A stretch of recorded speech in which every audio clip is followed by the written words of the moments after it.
Hi there. Welcome, everybody. Thanks for joining us for this special event being hosted by both the National Park Service and the Andersonville Historic Site and the National Prisoner of War Museum. This is all in honor of tomorrow is National Prisoner of War and MIA Recognition Day. So this is our special event in celebration of that. There's a bunch of people to thank here at the start, starting with actually Jennifer Hoskins, who formerly was with the National Park Service last fall. She was at one of our communications workshops and mentioned that she was with the museum, and she and I started talking about the cross, and we put together the idea of an event that would be in person on September 5th. And of course, we all know what happened with in-person events. So it morphed into this online event, which I got a feeling in some ways is actually going to be nicer. We'll probably reach a little bigger crowd from all around the country, maybe even some places overseas. So lots to present here, and want to thank Carrie Creshaw from the National Park Service, who helped make this event possible also, and Jody Mays in Andersonville with the National Park Service there, and Gia Wagner, the superintendent. And in fact, we're going to begin with a little 90-second video that Gia has put together. The audio is maybe a little rough on this. You might have to turn it up or down, but let's see what happens. Let's hope this all plays well. And here we go.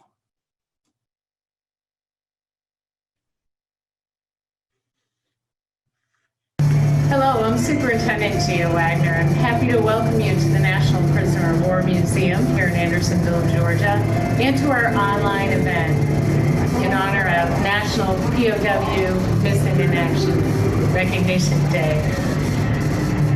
Here at the National POW Museum, we're dedicated to telling the stories of prisoners of war from the Revolutionary War until today. Try to preserve the diaries, the photos, the objects, and most importantly, the stories of those who endured captivity for their country. The cross behind me is a great example. Tonight we're going to hear a wonderful story of this cross, and also the story of how this cross came to be here. I especially want to thank Randy Olson, Matt David, and Carrie Creshaw for making this evening possible. I don't want to forget to also thank you. Your participation tonight is really going to help us with our mission of preserving these stories and honoring our POWs and our missing in action so that those stories are not forgotten. So again, thank you very much for being here. Enjoy the evening. Okay, and let's see here if we can move forward. So I'm going to begin with just a few basic elements to set up what this entire event is about, because I think probably half of the audience maybe doesn't have so much background in terms of what happened with the Bataan Death March and Camp O'Donnell, what exactly it is, but this event is all about Camp O'Donnell. So here are a few starting elements, some history to sketch things out before we get into the major part of the presentation, which is a couple of videos we've got for you. At the beginning of World War II, there were two major installations of U.S. troops out in the Pacific. There was, of course, Pearl Harbor in Hawaii, and then in the Far East, there was the Philippines. So zooming in on the Philippines, most of the U.S. troops were based in and around Manila, and they were already somewhat aware that an attack was coming from the Japanese sometime soon. After the bombing of Pearl Harbor, it was only about 8 to 10 hours after that the Japanese launched their first attack on the Philippines. And there was a plan in place that December 1941, to move the U.S. troops out of Manila and out to two main locations out there on the Bataan Peninsula, you see. And this is then a close-up there of the Bataan Peninsula. And this is the basic, simple setup of what was happening out there, which was the two big locations for troops were, first off, out on the peninsula, somewhere in the neighborhood of 75,000 Filipino troops and 10,000 Americans. They fought hand in hand throughout the next 3 months in the defense of Bataan. And we'll talk more about the role of Filipinos and throughout these stories. They're prominent characters as well. And then there was this other American installation out on the fortified island of Corregidor at the mouth of Manila Harbor. Manila is over to the right there in this map. The fighting began, it raged for about 3 months and was very intense, took an enormous toll. The troops ended up with running out of food, huge amounts of disease. It's believed that at some point, roughly 80% of the men out there had malaria and dengue fever and all sorts of mosquito-borne viruses. They were running out of ammunition. And so finally, by April, it became inevitable that they had to surrender on the peninsula, but they held out on Corregidor for another month. When the Bataan Peninsula was surrendered, the instructions the Japanese gave was for all the troops to show up on the coastal road there that you see begins down at Mariveles. And basically, they moved northward, and this became the infamous Bataan Death March. Roughly 10 days, roughly 60 miles with these troops marched northward, and given very little food and water and abused and treated horribly, and men fell by the wayside and were executed. They eventually made their way to a train that then took them up to the final destination, which was Camp O'Donnell. And that's what this whole presentation is going to be about. So lots of people have heard about the Bataan Death March. In some ways, it benefited from having a brand name, the recognizable, ominous name of the Death March. And it was a more active event. Camp O'Donnell was different. It was simply these men put into this camp that was really kind of a containment facility for about 3 months. And the conditions were horrific and the death rate skyrocketed. We'll talk a lot about that as we go along. One last little thing to point out here on this map, setting things up for further on in the presentation here, I'm going to be showing you some interviews that I did a number of years ago with some of the survivors of these events. And down here at the bottom, you see that little circle shows you the gap between the bottom of Bataan, Mariveles, and Corregidor Island. So when the surrender was called that day, there were about 250 troops that decided they didn't want to surrender. They congregated down there and ended up that night swimming and paddling lifeboats that were half sunken across the distance, the 2 miles between Mariveles and Corregidor Island, where the other congregation of U.S. troops were. And in that group of 250 was the amazing Dan Crowley, one of our guests that'll be joining us live for the second half of this presentation. We get to the Q&A, and I'm actually got an interview I did with him where he will tell you in detail about that experience going across the isthmus there in the middle of the night. So here's the basic program. I'm going to begin by showing this 5-minute video that we put together recently telling the story of the sack of cement cross. And some of you may have seen this. It's been posted on several websites, but it's a good starting point to get everybody oriented of what this is about. It's 5 minutes long. When that's over, I will set up the next chunk of video, which is a bunch of excerpts from interviews that I've done over the last 10 years about this. And I'll tell you in detail what that's going to be. And then, as I say, the second half, we'll bring our 3 guests on live and open up the chat room for people to ask questions of them. And I've got some questions prepared, and we'll have a good discussion that will fill out the rest of the time. So, Matt, are we doing good on your end on production? Everything's good on this end. All righty then. So here we go with this 5-minute video about the sack of cement cross.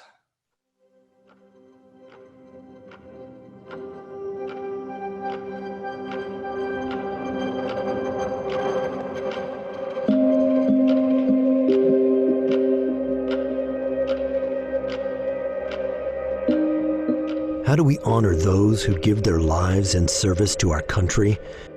We build monuments to them. Or sometimes they build monuments themselves before dying. At the start of World War II, the U.S. suffered its largest surrender ever. It was in the Philippines and gave rise to a horrific event called the Bataan Death March. At the end of the march was Camp O'Donnell, a containment facility where the defeated, starved, and disease-ridden prisoners began dying by the hundreds. John Olson was appointed record keeper for the camp. He was a recent West Point graduate.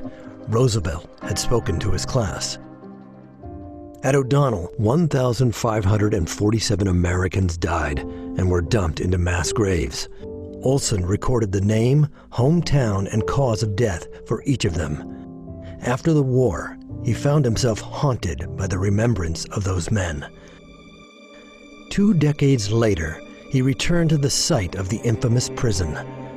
Nothing remained, but in the distance, something caught his eye. He began flashing back. His last day at the camp, a guard pointing to a sack of cement and telling Olson and another officer to make a Shinto shrine for the Japanese guards who had died at the camp.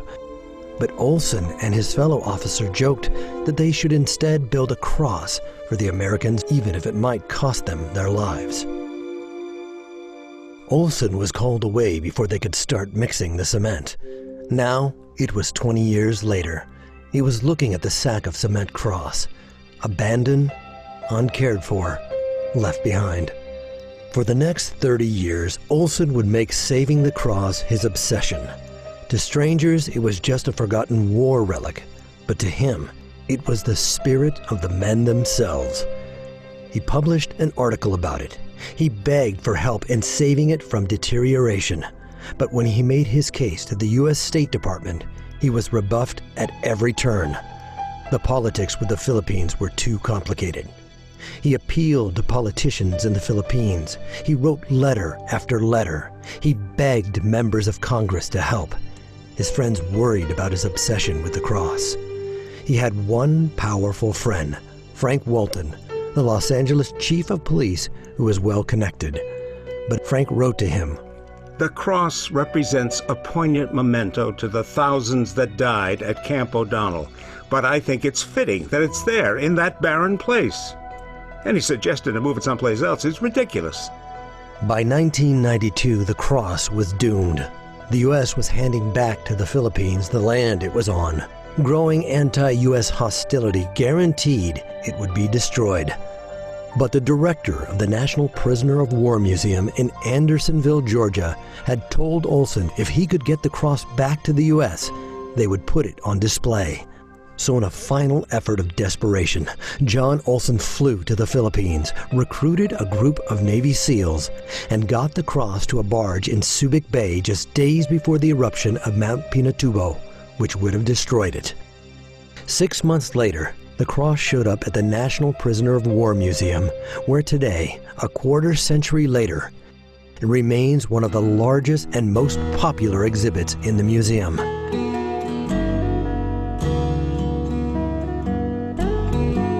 For Olson, the cross represented much more than a piece of cement. He had lived his entire post-war life with a feeling of having failed his men. Actually, all of the World War II prisoners of war were saddled with this feeling of failure. It's a fundamental consequence of having been a POW. But the saving of the cross provided Olson with something to take to his final rest in 2012 at age 94. A spiritual gesture for the men he felt he had let down in the nightmare known as O'Donnell.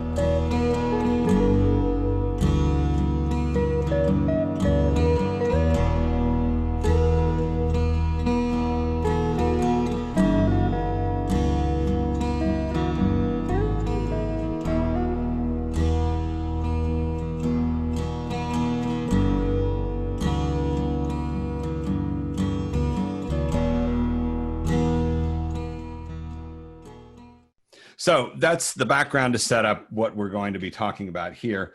And now we're going to dig deeper into this. And I've put together about 30 minutes worth of different recorded interviews, 2 sets of interviews here that are just snippets.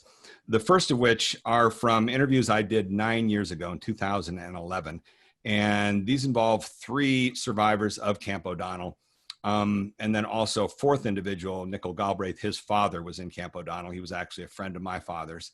And he offers some interesting comments to sort of bookend the remembrances of the POWs. That's about 9 minutes worth of material that the POWs will go through and what they remember from O'Donnell.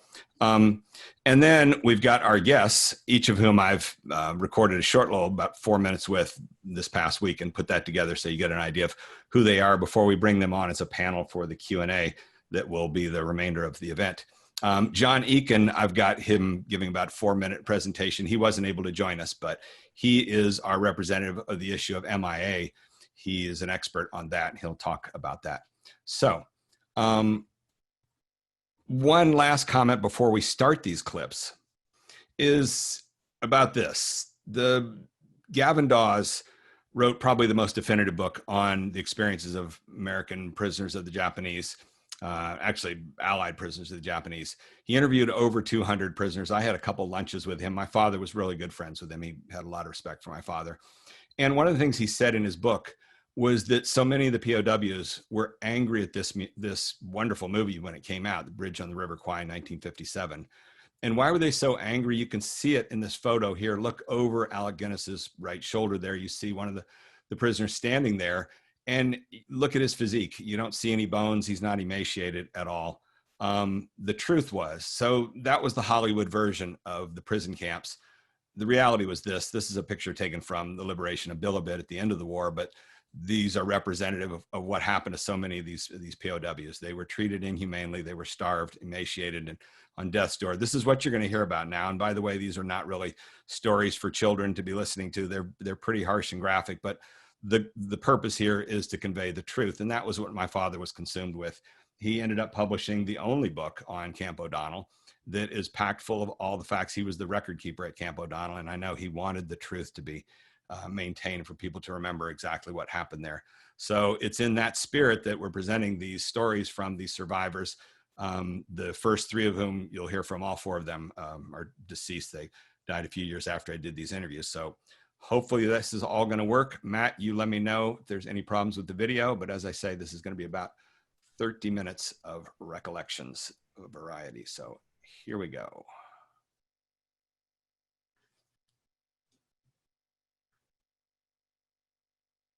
One thing that I realized with these guys that went through that horror.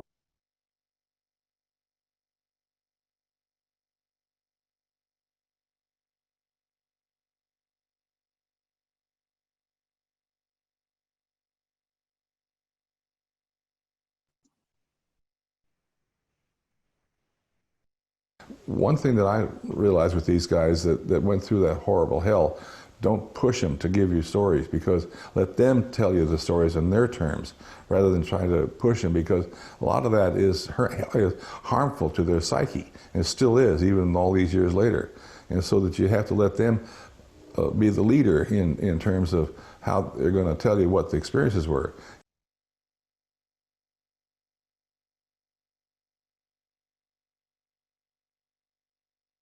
Camp O'Donnell was hell. It was a death camp. It was people were dying right and left, and nobody was helping anybody. Of course, you know, I said so many people were sick when they started. A lot more of them were sick when they got there, and they started dying right away. As a matter of fact, the Americans died so fast in O'Donnell that we couldn't even get them all buried in one day. Camp O'Donnell, if there's a hell, that's where it was right there. I think it come close to something like that. And, there was people getting shot for nothing, and you just didn't know what to do the next minute because you're just liable to be marched out and shot. O'Donnell was nothing but a morgue. And if they hadn't got us out of there whenever they did, there wouldn't be anybody. There wouldn't be anybody left. Just think it. 1,771 Americans died there in less than 6 weeks. Thousands of Filipinos died across the road in the same amount of time. They were dying 500 to 750,000 a day, and we were going up to 50 a day on the American side. Now, I remember our introduction to Camp O'Donnell. There was a little Jap officer who had one of these Army field desks. He put it on in front of the ground in front of him. Then he stood on a little box and told us how much he hated Americans. And he thought we didn't amount to be, we had surrendered, you know. Japanese don't surrender. So we didn't amount to anything. They said, sit down, I remember that. And the colonel, the camp commander, was going to come out and talk to us. And here come this little, about this high, with big, you know, typical horn rim grass. he came out and he was jumping around, you know. And he said, Americans are dogs. He said, we hate you. And he says, you're dogs and we're going to treat you like dogs. He said, the Occidental has been an enemy of the Oriental for centuries. And he said, you may even beat us now, but we'll get you later. And he ranted and raved and for maybe 15, 20 minutes. Then he got down off his box and they let us go on into camp then. And we walked in there and, Jesus, you should have seen these people hanging by their thumbs, by their necks. Well, you know what I thought when I was a kid? I read about these crusades and stuff where they threw people and boiled them in oil and shit like that. That's what it reminded me. I thought, my God, I never thought I would see something like that. I don't know. It's hard to put into words what it was like. You didn't know one day the next. But I was determined they wasn't going to get me. We had one barracks where as soon as a person come down with dysentery, we'd put them in that barracks. And then we'd go through every day and pick up those who had died during that night. And try to get them buried that day. The smell was, well, I'll tell you what the shit house was a big trench, and it rained, and it filled up, and you couldn't get within 20 feet of the trench for maggots on the ground. It floated out of this crapper, and that's what everybody used. So they just go up, get to the edge of the maggots and take a crap, you know. And sick people crawling around in it in their hand, you know, had nobody to take them out there. They'd have to crawl out. And some of them they forgot about going to the bingo. They just crap on the ground and on themselves. And they were just a few days they'd be hauling them out to the burial ground. This buddy of mine, Davis, he said, I can't go anymore. I said, yes, you can. We're not going to let them do this to us. And I slapped him, and I tried to make him mad, to make him fight. He just wouldn't do it. 2 days later, they carried him out. There was a Navy captain, I guess it was. He was put in charge of the food gathering. They go up to supplies. They called it high Q. And he'd take a group of people up there and pick up commodities or whatever they would give us. That food belonged to everybody. But Jesus, you know, some of those guys starving to death, he picks a commodity and he's eating it. And I don't know, I think he was a captain or some goddamn thing out of the Navy. But when we got back there, he told the chap in charge that this guy ate that, you know, took that food. Oh, he said, come out here. Right between the eyes with a pistol, and solved that problem right there. They brought these Filipinos into that area, and they tied them all up by their thumbs, and with their feet barely touching the ground, toes touching the ground. And they had all of us come in there. That was a 50-man detail. They had all of us come in and sit on those steps. And then the Japs guards all came in, and they sat down on the bottom steps. And they brought in their beer and cigarettes, and they were going to have a good time that night. One by one, they'd take these Filipinos down and beat on them a while, and torture them every which way. And then finally they would take a stick and put it in their rear end and drive it up inside of them until they killed him. And then they'd do the same thing to the next one. And all the time the Jap guards and Japs, its officer, they were down there giggling and laughing and having a real good time and drinking beer, you know. That went on all night that way. Now then, by morning, there was one of them still alive, and they told him he was free. And when he took off, they shot him. Yeah, if there's a hell, O'Donnell's it.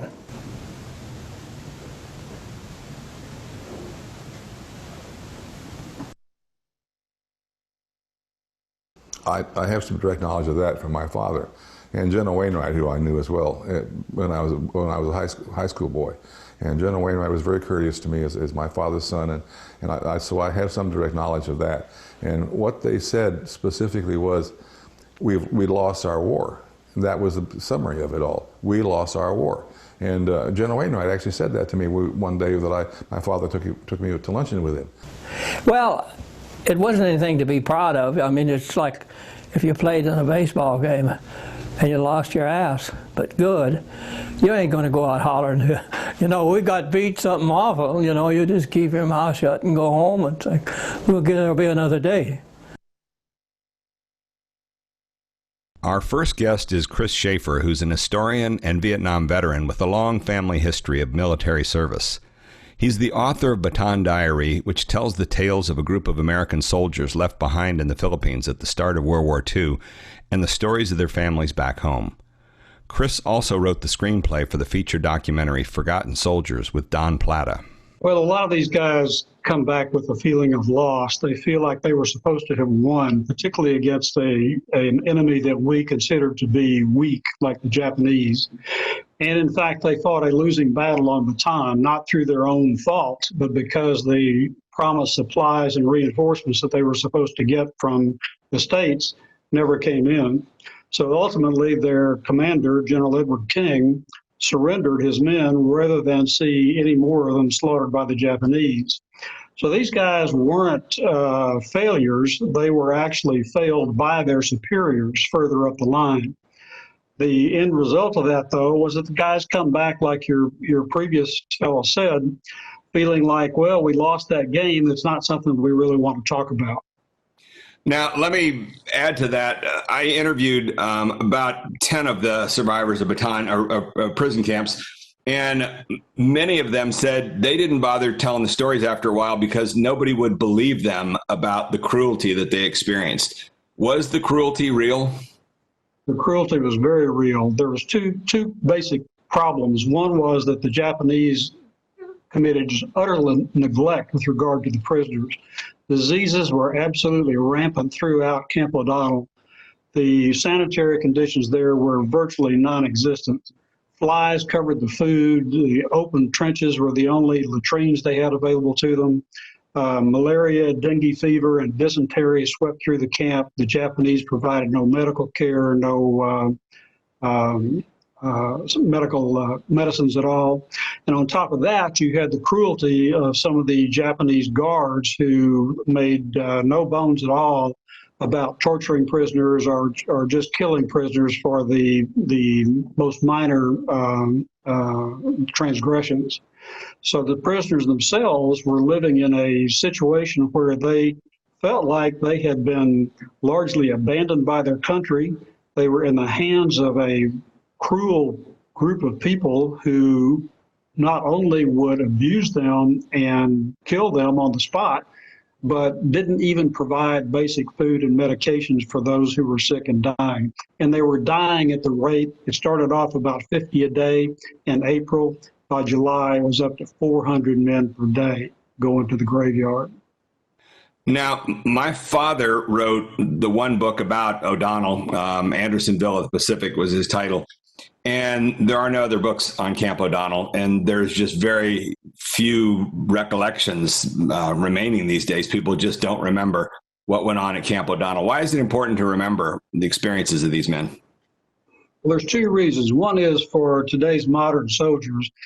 One of the things that they can do is study the outcomes at O'Donnell and see what it was that the prisoners who did survive did to actually help each other and see themselves through to come out of this alive at the end. Bear in mind that of the American prisoners taken on Bataan, 2/3 died in Japanese custody. either from disease, malnutrition, or just outright murder. 2/3 were killed. A third survived. It's important to know how they did that. The other thing is that we civilians need to keep these men in mind. After the war, there was a tendency to celebrate America's heroes. We had won the war. People wanted to hear about Audie Murphy and Jimmy Doolittle and John Wayne, for that matter. But these men were heroes too. They were men who gave up their food to the sick and the dying, the little food they had. They were men who stood up to the Japanese in the camps. They were men who took beatings for their weaker buddies to help preserve them. These men are heroes, and they don't get credit. The medals go to the combat soldiers, not to the men who were heroes in prison camps. Our next guest is Fred Baldassarre, who's an historian and former archivist for the Battling Bastards of Bataan. His father, Jimmy Baldassarre, was a survivor of the Bataan Death March and Camp O'Donnell. Fred was born in Manila and grew up in the Philippines. About half a mile north of the prison camp, the U.S. Air Force built a communications base, and this was after the war. And my father got a job as the maintenance supervisor. And when I wasn't in school, I would stay with my father, and we would drive by the cross almost every day. Occasionally, he would go out there and take me with him, right, to the cross. The only thing I know about it is that it made my father sad. I noticed a change in my father's mood if he got off the truck and walked towards the cross. There was no interest. It was only when the Navy base, which was built, I assume 62 or 63. I'm only guessing on that date. It was only that it was built right by the cross. It was like just over the fence that they decided to clean it up a little. Most of the men that I interviewed told me there was simply no way to describe with words what they experienced in Camp O'Donnell. Most of them told me, Fred, you'll have to excuse me, but there's a few secrets that this old man wants to take to his grave. They told nobody. They didn't tell their kids. They didn't tell their wives, right? They didn't tell anything of what they had to do to survive. I mean, because they did some horrible things. They did some horrible things to each other. Because when you're locked in a pen like that, where food is very scarce and water is very scarce and medicine is very scarce, your survival instincts take over. And so unless you belong to some group like the Masons, where you took care of each other, you were in a dog-eat-dog type of existence. Inanition is simply where you lose the will to live and you stop eating, you stop drinking water. You basically, from what I was told, the way they treated these men is they basically held them down and shoved food down their throats. They would force feed them because they simply got, after a certain point, you lose your appetite, you lose your desire to drink your water, and you lose your desire to live. It was common knowledge that medics who came from the hospitals on Bataan hoarded the medicine. They didn't issue, if you got sick, you did not get medicine unless you paid for it. There were 30 doctors in Camp O'Donnell, and only one of them died.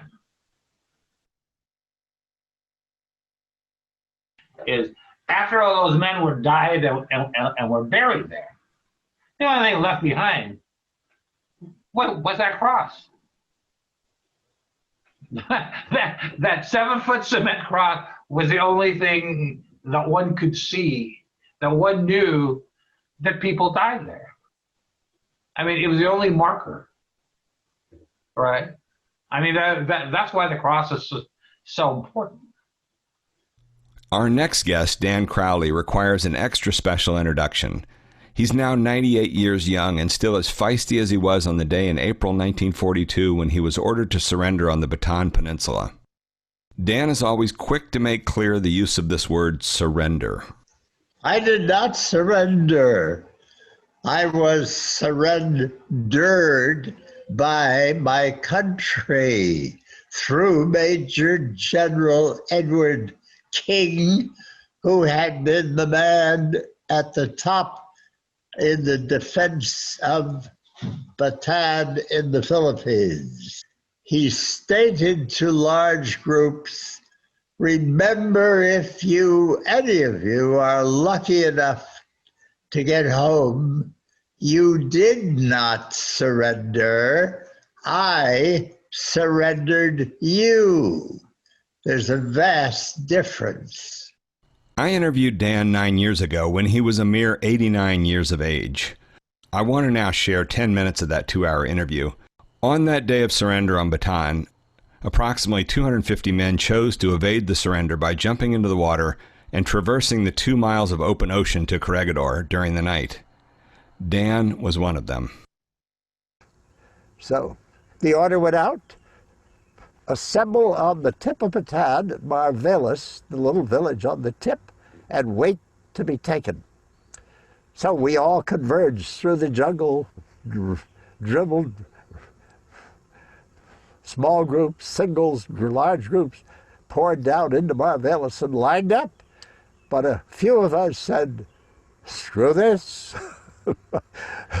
The known is over there, Corregidor. The unknown is coming to get us. With murderous intent, we knew that. So when darkness came, I'd say a couple of hundred of us got out on this sort of a rock barrier in the water for the harbor to check the flow of the current, I guess. And it was massive piles of stones that extended way out on the right side of Marvelis Bay, the tip of Bataan. And we were joined by the crew of a ship that was burning in the center of the harbor, filled with bombs. They had tried to run for Australia, and it was too late. And they were reputed to have 4,000 pounds of bombs on it. And it was set afire by one lone Jap plane, and had been burning all day. And here we are, packed out on this tip of stone in the crevices, the rocks, with the crews of that ship, and they'd pulled their lifeboats up into the rocks and tried to camouflage them. And blam, the ship exploded, even though an ordnance officer said, and I heard his words, fire will not explode bombs. Don't worry about it. We're watching the ship burning. Firestorm engulfed the entire harbor, the hills around it. And then the pieces, burning hot metal, filled the air, and we're crouched with our helmets pulled over our face, hiding under the helmet as the air was filled with shrapnel, you could call it. It was raining down on your helmet. Fire did explode the bombs and fragmented the ship. 40% of a Hiroshima bomb went off. 4,000 tons. They were 10,000 tons, they estimate. Yeah. So it's now dark. The Japs have arrived. You could hear the tanks. They were still strafing and shooting. They hadn't stopped. At that point, we thought we did the right thing, not to stand there and surrender. And we got in the water. Some of us held on to the boat. I held on to the gunnels. There were so many in the lifeboats, it was riding a couple of inches high on the water. Well, relatively, there must have been enough to keep it above water in the dark. Other guys swam. Some guys were on pieces of debris. Made it. Hundreds of us made it, though, as I recall. We made it to Crowley in these lifeboats. And I hung on to the side of it, as I recall, yeah. We were kicking and so on to help propel it. Yeah. And we're challenged when we pulled into the rocks of Crowley by a Marine guard, and he said, "You're in the Marine Corps now." So I was assigned to a company under a famous fella called Shifty Schaefer, Austin Schaefer. He was very famous football player, All-American, captain of the Marine Corps. His company was the one I was assigned to. We were at a place called James Ravine, set up defense against the Jap landing which was coming. A month after Bataan fell, the troops on Corregidor also surrendered. They were subjected to many humiliations by their captors, perhaps the worst of which was when they were brought across the bay to the city of Manila, where they were paraded down Dewey Boulevard. Dan was one of the POWs in that degrading event. We're now lined up on Dewey Boulevard with Jap officers on horseback with drawn swords, and they enforced an order of the Filipinos to line the streets to watch the Americans, the conquered white man, be marched by in all his glory. And the Filipinos did not cheer as they were instructed to. They cried, and they tried to give us water and food, but they'd be beaten to death if they did. They were probably as cruel as any conqueror had been in history. I believe they patterned themselves after the conquering legions in Egyptian days, when they would march the prisoners back to Egypt in chains or something like that. They would take great delight in showing the supremacy of the Oriental by beating you to a pulp and swinging at you mercilessly. I fortunately had been saved on one or two events by guards who must have been semi-in charge, who pleaded the fact they needed my slave labor, so don't kill him, even as they were swinging things like clubs roughly 2 inches thick and about 4 feet long at your head, their favorite target. And I went down a couple of times, but I managed to be totally fortunate in not having my skull caved in. But that in itself was indicative of how brutal they were.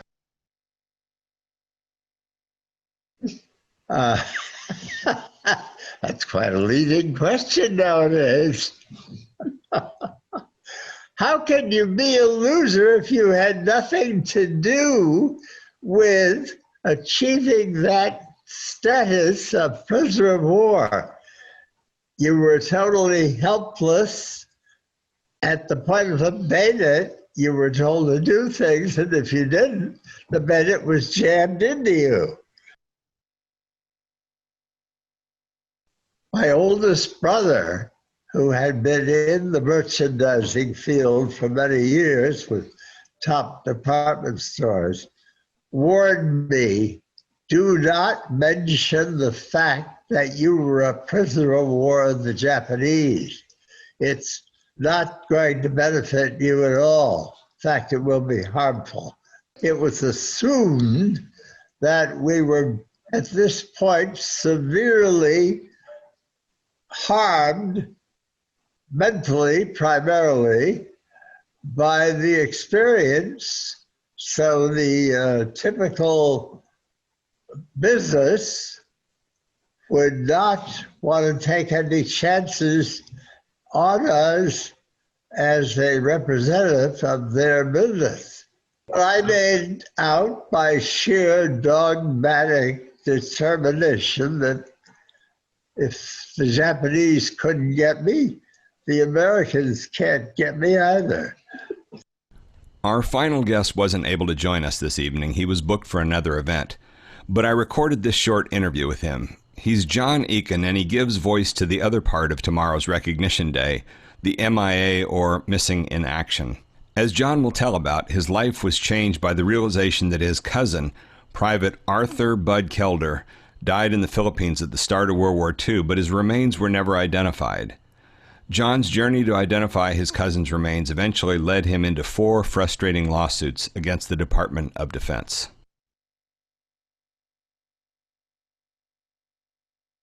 Well, with regard to World War II remains, it's a little different than the public may think it is. It's not like Vietnam where they have to go out and excavate a crash site.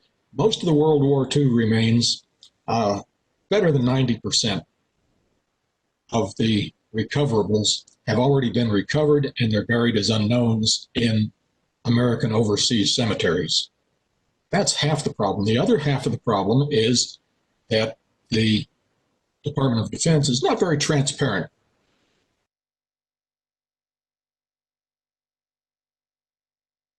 My grandfather and I went to Chicago to visit with his sister. My grandfather's sister was the mother of Bud Kelder, this cousin that didn't come back after World War II. I was standing in her living room, looking at the pictures on her living room wall, and I asked her, "Who's the little boy in this picture?" And she just broke down in tears. And my grandfather was choked up, and it was all he could do to say, "That's Bud."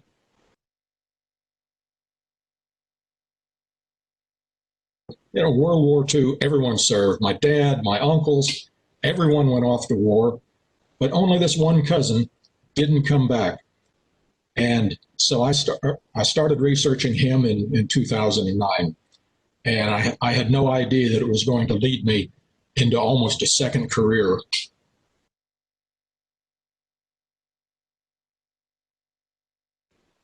I obtained his individual deceased personnel file from the Army. They were real good about giving me that file.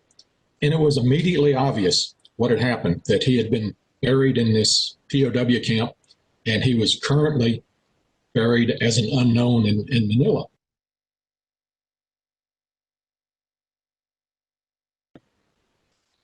I had to bring a lawsuit, a Freedom of Information suit, to obtain all of the files on the burial of these 14 men that died on this one day and were buried in this one communal grave.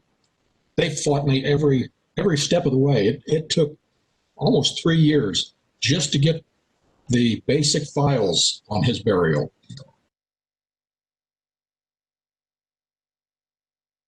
And when we got the records, there was only one set of remains that had any gold dental work. It was pretty obvious. Mm-hmm. Again, I went to DOD and said, "Look at this. You know, what do I have to do to recover his remains? We'd like to bury him at home with his parents." Yeah. And they didn't want to hear it. They fought me. Eventually, we had to file another lawsuit, another 2.5, almost 3 years.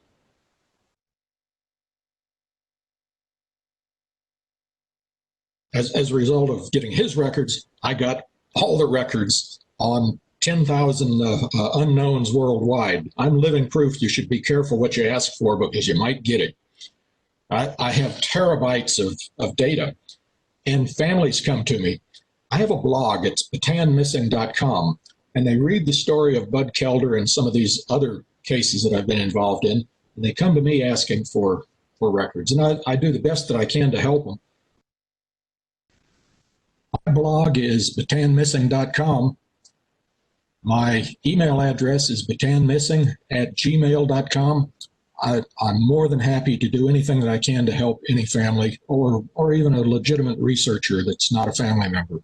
If I can help them recover one of my brothers, that's a good day for me.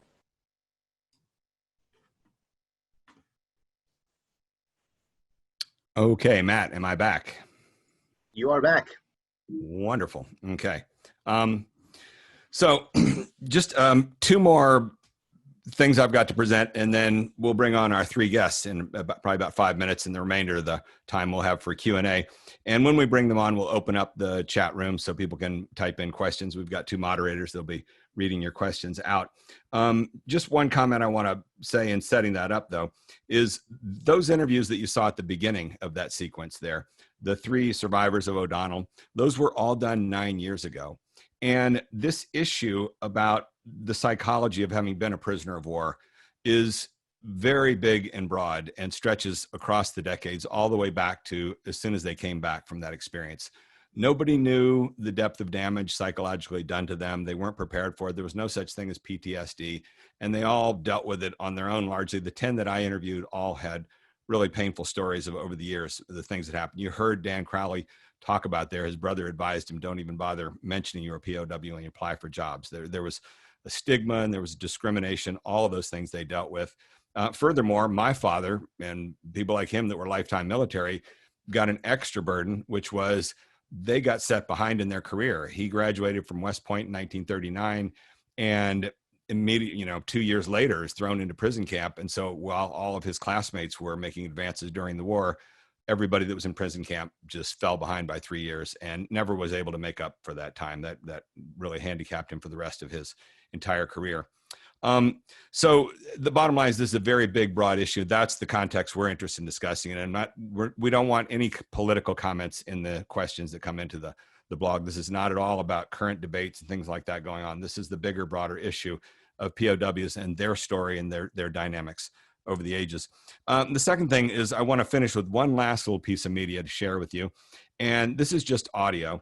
Let's see here. Is my camera on, Matt? Yes, your camera's on. Okay. So Fred Baldassarre, who you'll meet in person in a few minutes, has been a great help to me over the past decade with this work that I've done. And early on, he guided me to this book, Hario, written by Richard Gordon, who he was very close friends with, Dick Gordon. And Fred had said this is one of the best books written by a POW. And it absolutely is. Of all the ones that I've read, I think this is the most vivid and well written. And there's a piece at the end of it that I want to share with you. And Chris Schaefer, who you met earlier there, will join us in a few minutes. He and I were talking earlier today. And I told him about this, and he said, let's definitely share this with everybody. So this is at the end of the war.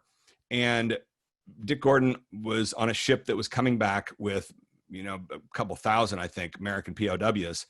And they were headed to San Francisco and all dying to get back to the United States. And then 2 days out of San Francisco, voice came on the loudspeaker on the ship and said, we're going to take a detour and go to Vancouver, Canada. That's going to delay our arrival back to the States by a day or two.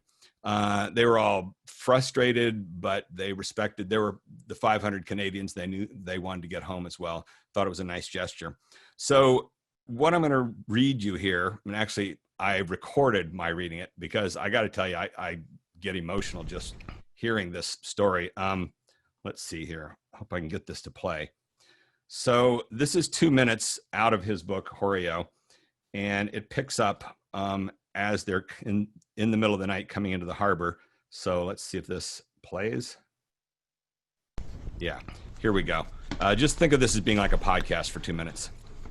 Maybe close your eyes. We arrived at that harbor about midnight. It was blacked out with not a light visible anywhere. We thought this odd since the war was over. This was taking security too far. Suddenly, our transport was illuminated by one tremendous ship's searchlight coming from nearby. Then another ship's light hit us, then a third, a fourth, until every ship in the harbor, and there had to be hundreds of them, had focused their searchlights on our ship. We were lit up like a Christmas tree at Rockefeller Center in New York City.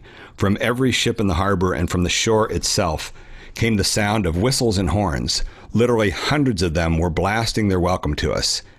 It had been a planned surprise for the Canadians, and what a surprise it was.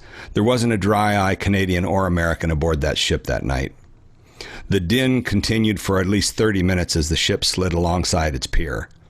After docking, each Canadian soldier walked down the gangplank after his name, rank, and organization were announced to the crowd of 3,000 plus assembled on the pier.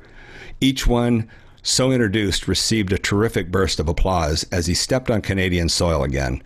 Canadians were proud of their former prisoners of war, and they showed their pride that night. Americans were moved by this very touching display of patriotism and love for their Canadian counterparts. Many Americans remarked, quote, "This is great, but wait until we get home." Our homecoming was scheduled for the following morning after the ship crossed the Sound to Seattle. During another hard-to-sleep night, we waited for the morning to see our first night of the United States. Crossing the Sound in almost complete fog, we arrived in Seattle at 7 a.m. As the fog dissipated, we drew near the pier. No sounds could be heard and nothing could be seen on the pier. As the fog lifted from the pier, there was our, quote, welcoming committee. One lone drunk sleeping it off on the pier. The shock hit us. How could our country greet us in this fashion after what we had witnessed the night before? Okay. And let's see. On that note, then, let's have our three guests activate their camera, Dan, Fred, and Chris. And let's see if I can get the video panel here.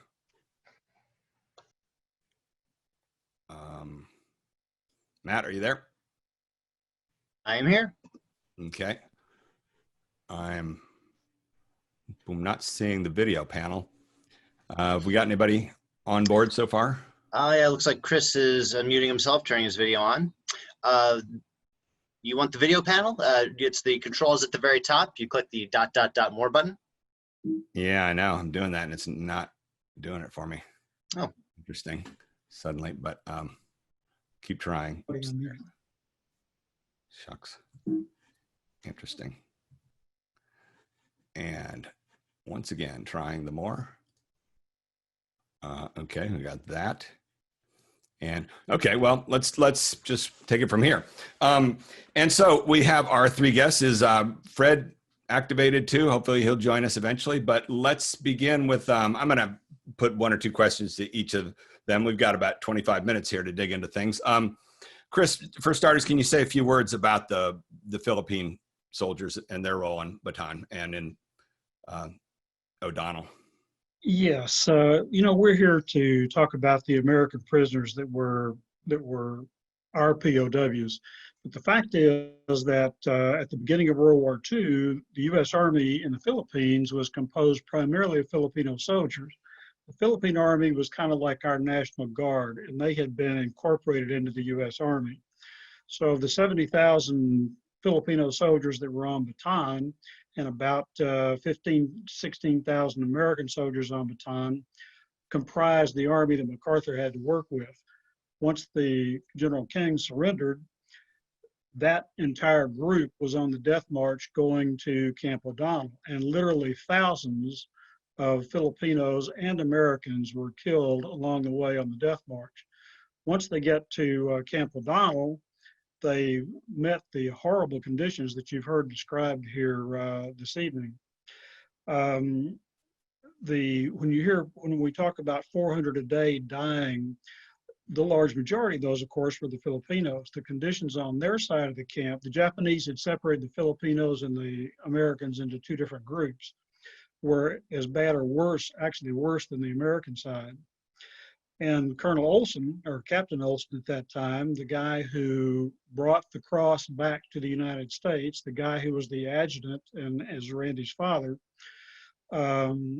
told me one time about his last day at Camp O'Donnell. The Japanese recognized how terrible things were at Camp O'Donnell at some point, and they decided to move the American prisoners to a new camp, Cabanatuan, on the other side of the island, and to parole the Filipino prisoners. So on his last day there, Captain Olson was called out to give his report to the camp commander, Captain Tishnoni, and he stood at attention in the hot sun for an hour and a half, waiting for the Japanese commander, and he was standing next to the Filipino adjutant, Lieutenant Colonel Narciso Manzano, and they weren't allowed to speak, but Olson told me that after a while, he kind of turned a little to Manzano and he whispered to him, "How many have you lost?"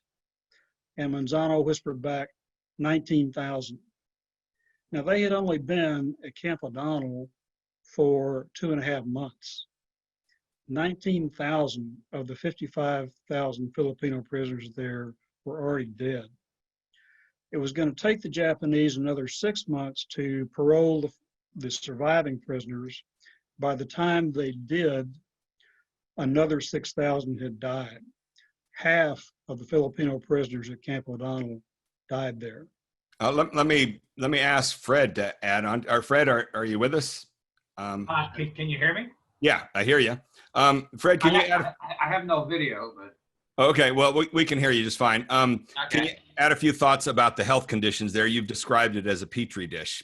Can you pick up on that? Well, yeah. I mean, it was almost everyone that went into Camp O'Donnell was sick to begin with.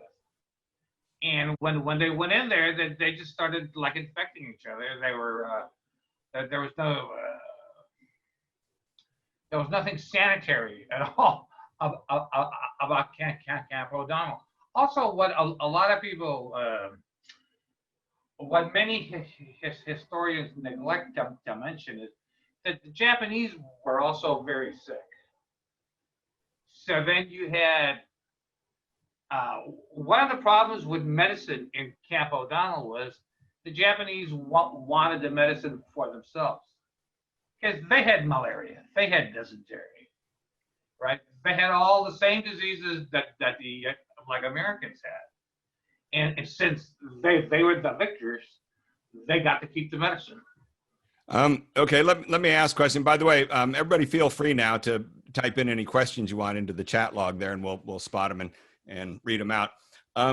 Dan, before you jumped in the water to go to Corregidor, how were the health conditions? What was the morale like on Bataan?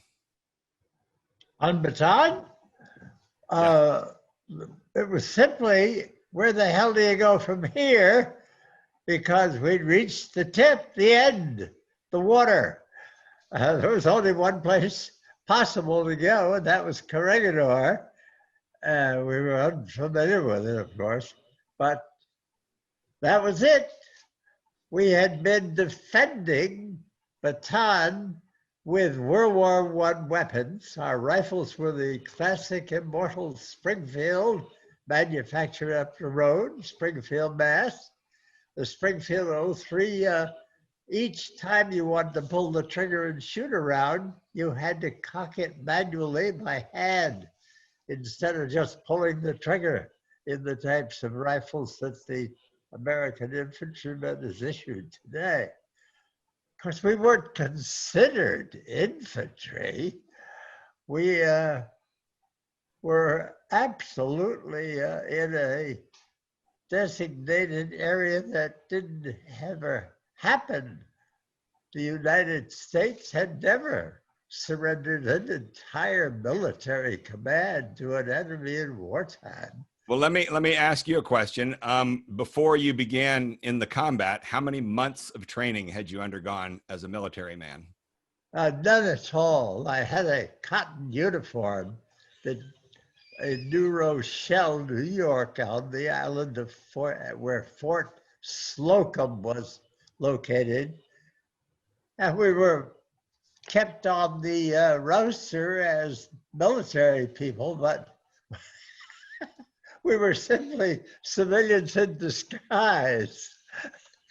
We didn't have a day of basic training, even the most basic. Oh boy. Okay. Let's see, Mike or Liz, do you see any questions that you want to read out? Yes. A question from Mindy. Can you explain a bit more about the parole for the Filipinos? Were they paroled from June to December or just in June?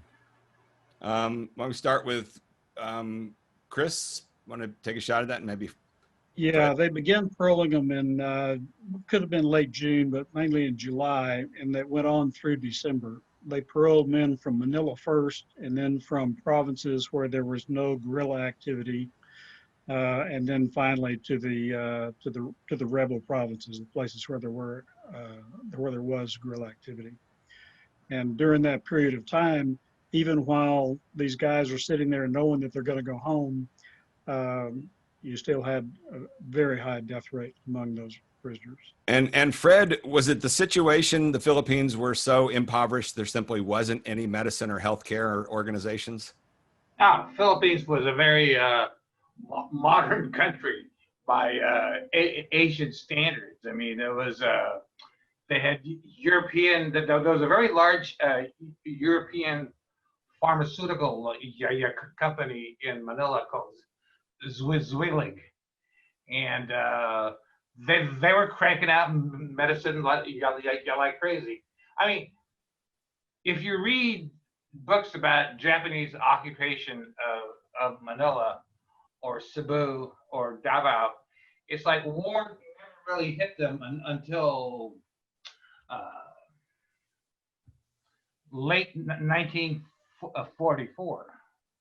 Prior to that, there were no major shortages in the Philippines. There was no reason, no logical reason for the men in Camp O'Donnell to keep them hungry. And Dan, let me ask you a question.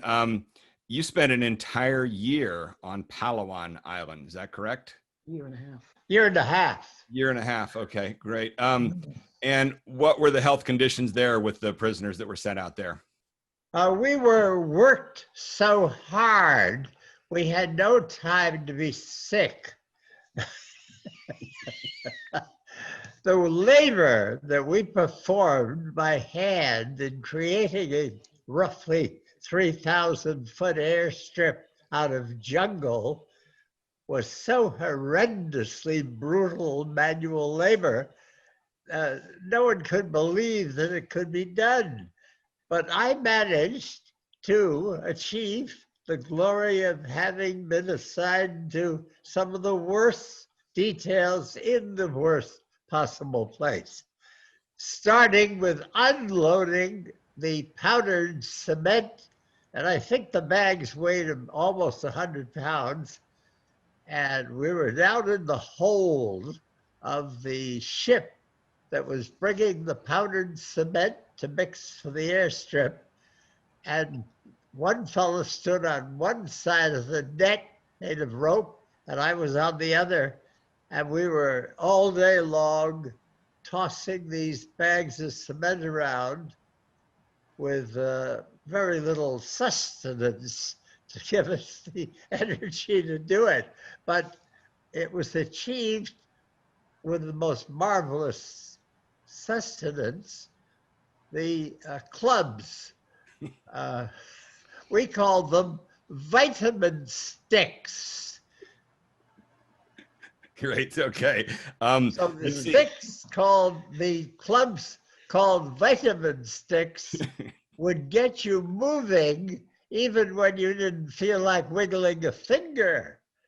And from the mix, from the cement that was in the powder form, my next major job was helping in stripping off all the trees, the jungle. And then we had to dig up the residue and level it by hand. Everything is done today, of course, by giant machines when they want to build an airstrip. Okay, let me ask a question here. Let's see, Liz, we got any questions? You got one you want to read out? Yes, this is from Jim, and he wanted to know, were any Japanese historians invited to this presentation? No, they were not. This was just this group of people I've been working with on the film project for 10 years. Another question? Yes, yeah. It's another one. Were there any Japanese that showed any humanity during their inhumane treatment of POWs? That's okay. Let's start with Dan on that. That's a great question. Fire away. Okay, so the question was, were there any of the Japanese guards that showed humanity and any sort of care and concern and generosity ever? Not guards, but civilians. When you were in Japan? Yeah, because on the island of Palawan especially, it was a major manual labor operation, starting with the heavy jungle that had to be stripped away and digging up coral rock which we then pounded into the powder form to mix with the powdered cement to create the hardened runway. And you told me you spent the entire year dressed in nothing but a loincloth. Is that correct? Oh, yeah. Yeah, I was naked except for a loincloth. In the tropics. Unbelievable. Chris, thoughts on that? Because I know there are plenty of accounts that some of the guards were caring and generous. And actually, those POWs I interviewed, Frank Knapp, the guy who told that graphic story of torture, also told about one particular guard who kind of took them under his wing, and they went out on work details in Bataan, and he was very nice, and he was trying to learn English from them and other things like that. So you got any accounts you read? Well, to be perfectly honest, Randy, the people I've interviewed, I have never heard a story of any compassion with regard to any of the Japanese guards on Bataan or at Camp O'Donnell. Now, as Dan pointed out, once they moved the troops, the American prisoners, to Japan and Manchuria, things changed a little bit. And some of the guards at some of the camps were relatively considerate of the prisoners. Some were not. Some were very cruel there as well. And I've also heard stories that some of the Japanese civilians were relatively kind to the prisoners. But I've never heard a story of any kind of kindness from a guard on Bataan or at Camp O'Donnell. Gotcha. Okay, Mike or Liz, another question? Yeah, from Alex. I encourage people, if they want to read his full question at the 11 time mark, I'm just going to shorten it a bit and say that he's done 20 years working as a DoD forensic scientist and is very familiar with the stories of the POW. He has a question for Mr. Kelly. He wants to ask, what do you want America to remember about Bataan, and how should we honor the POWs of World War II? Okay, that's a great question. And it's actually Mr. Crowley. Kelly's his wife's name. So Dan. Mr. Kelly. Mr. To Kelly. digress 1 second, my first wife told me while she was dying that I must find a nice young woman. Okay. And I was very fortunate to find Kelly. Okay. You succeeded. Kelly, you want to say hi to all of us? Leave in there 1 second. No. Hey. She gets quite embarrassed when I tell that story. They're amazing. She saved my life. Truly. She gave me a reason to go on living. Okay, so if you can listen to this, Mike, read that brief little bit again. We want to know, take it away, Mike. What do you want America to remember about Bataan, and how should we honor the POWs of World War II? Teach it in school. You must, absolutely must, start all basic education, which this would be part of our history, which is sadly neglected, of course, overall, but you must grab those children before they are 3. And if you don't start them young enough, they're never going to be able to understand. And your combat. Yeah. Pardon? And your combat infantry. You want to be recognized. To give you an idea of how simply asinine some of the clerkdom that run our country's bureaucracy are. Here we were on Bataan fighting as infantrymen in every sense of the world, being shelled constantly and bombed constantly, and the shells went up as high as a 240 millimeter, which was an enormous blast from an artillery shell when it went off. So that was the incoming that never ceased.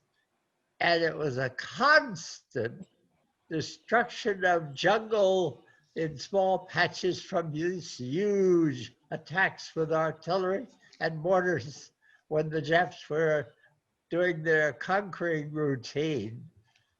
So Combat infantry. Combat infantry. We were subject to the incoming primarily.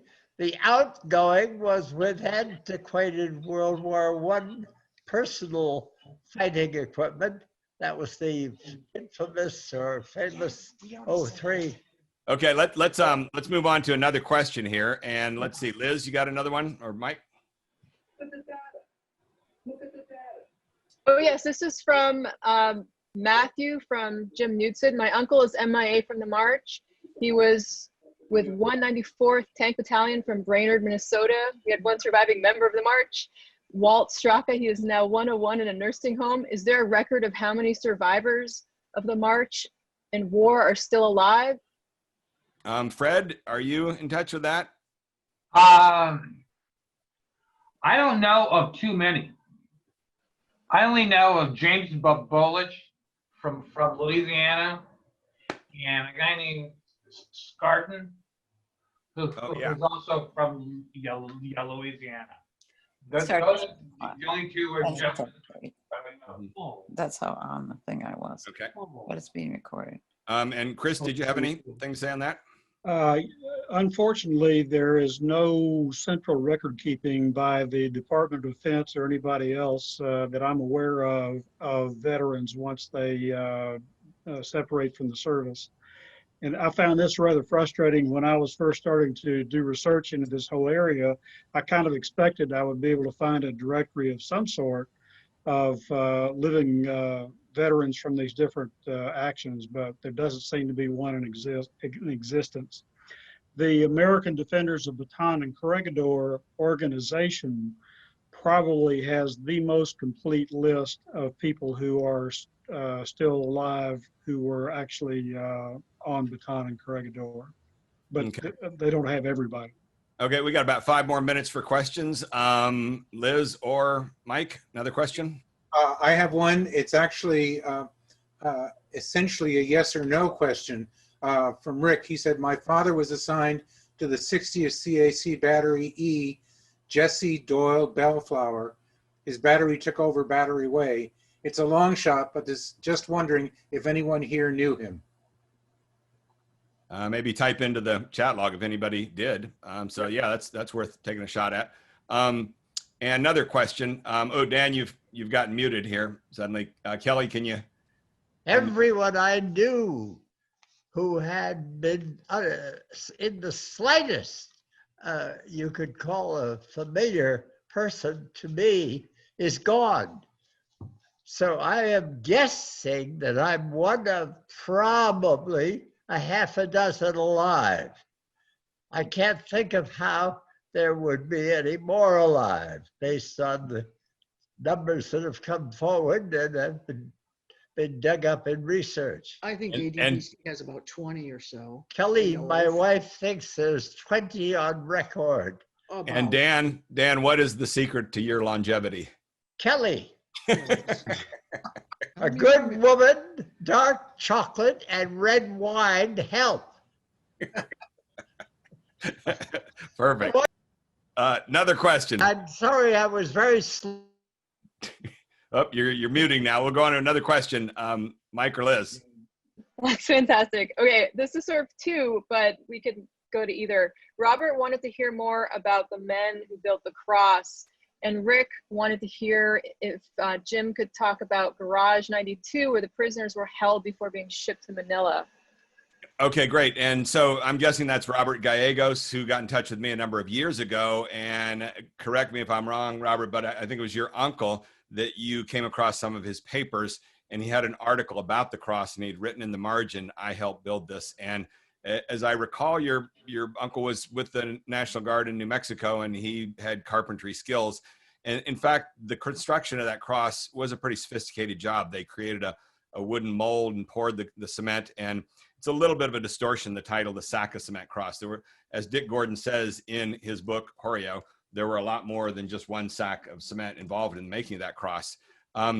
And there's 2 or 3 others. Actually, Dick Gordon helped build the cross, and he talks about it in his book a little bit there. So the history is a little bit sketchy. And I've tried to dig around, and I know, Robert, you mentioned a couple other folks. And Fred, do you have any other names that you know of that help work on the cross? I know Phil Coons worked on the cross. On the base of the cross is Omnia Pro Patria, which is all for country. That is also the motto of the 31st Infantry. So one would believe that many of the men who worked on the cross were with the U.S. 31st Infantry. So over time with social media, besides my uncle, I've been reached out and people have contacted me with their grandfathers or fathers worked on it. And I've come up with the names of Orland K. Hamblin. I believe I sent you both her story of her father. And then Phil Kuhn, Richard Gordon.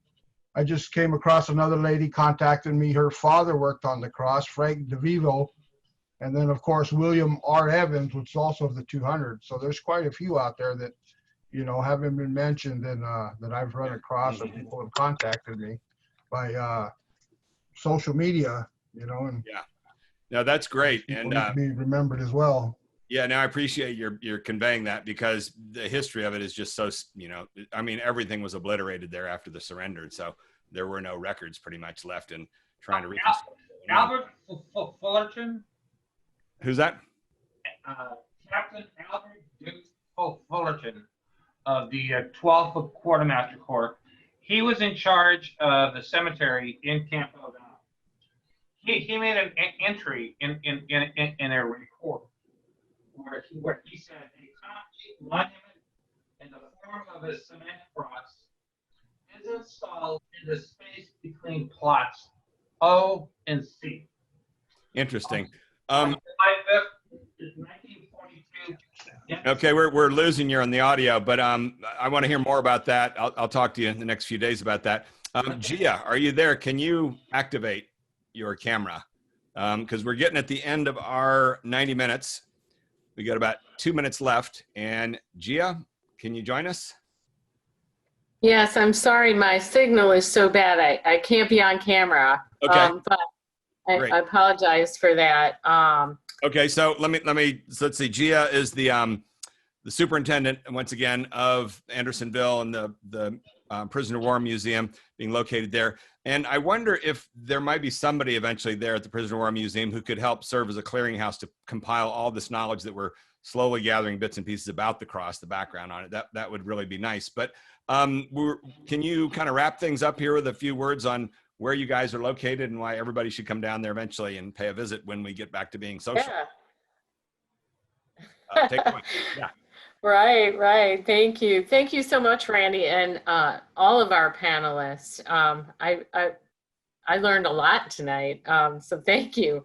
I do want to invite everyone to come visit us at Andersonville National Historic Site, where the POW Museum is located. We're in Andersonville, Georgia, just south of Macon, Georgia. Also, want to say a special thanks to Dan Crowley. We're so honored to have you here tonight. It's been great. Okay, wait a second. Dan is raising his hand. You got to unmute there, Dan, if you want a final comment. Important, but I'll make it very brief. Do it. In spite of fighting on Bataan as infantry in every sense of the word, we never received the simple item, the Combat Infantry Badge. The United States of America, to this day, is acting in a stupid clerical fashion, pretending they don't know what we're talking about. And that's the most basic award. It's, as a fellow named Napoleon said, men will fight for a ribbon. But that's the only ribbon that infantrymen are appreciative of, that you were a fellow mud agitator. Thank you. Awesome. Okay.